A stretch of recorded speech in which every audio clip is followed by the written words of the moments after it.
What is an ALF? ALF, Assisted Living Facility. Well, it's not a nursing home. It's more of a residential setting. It has private rooms or private apartments. It's for seniors who can no longer safely live alone, but seniors who do not need 24-hour care or skilled medical monitoring or daily therapy or any more intensive clinical care. The goal of an ALF, an assisted living facility, is to promote independence while providing a helping hand with daily tasks. Think of it more like a neighborhood, not a hospital. Residents have their own space. They have access to shared amenities like dining rooms, activity rooms, transportation, things like that.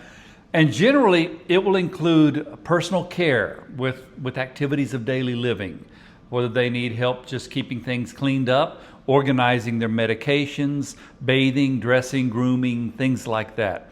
Caregivers are available around the clock to help residents in case they have a fall or something like that, or if they're not feeling good, somebody's always available to them.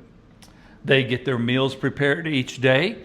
They have their laundry, their linens, and their house cleaning is done for them.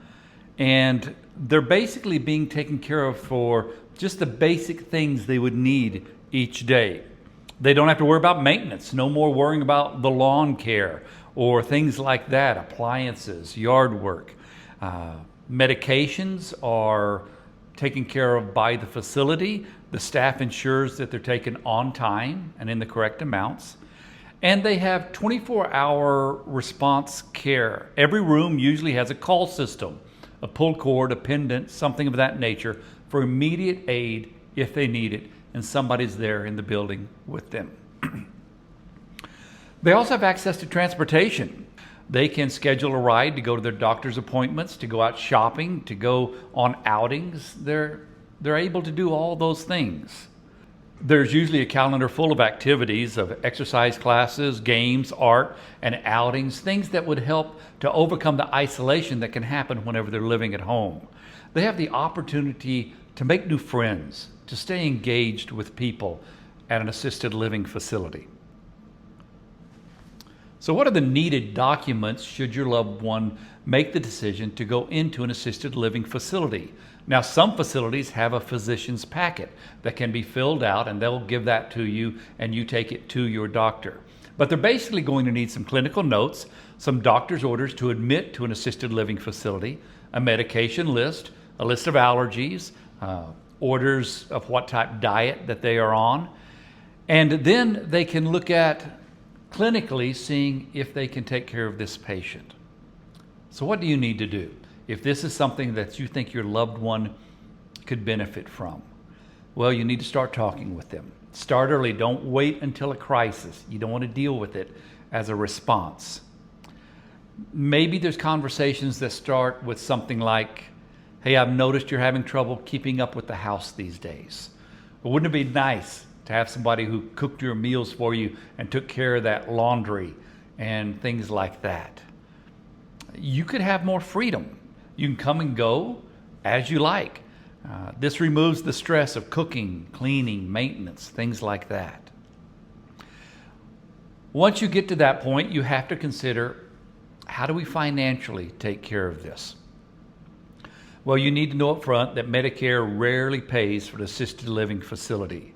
So you're going to have to determine if you're going to use savings or equity from the home.